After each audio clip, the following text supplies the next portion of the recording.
Storm.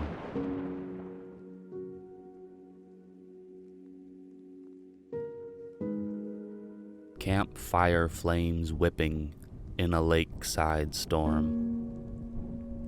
Her grim howl echoes over the water and under a gray rainbow sky. The bald eagles soar in a grimace, feathers shaking in a maelstrom of something you can't even see.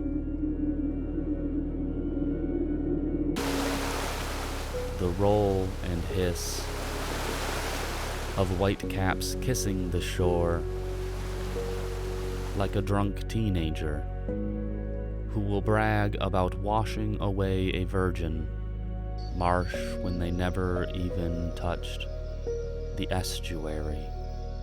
It's like an hour-old campfire, thinking it's burning down California because it learned to whip and glow in a rather modest Michigan storm.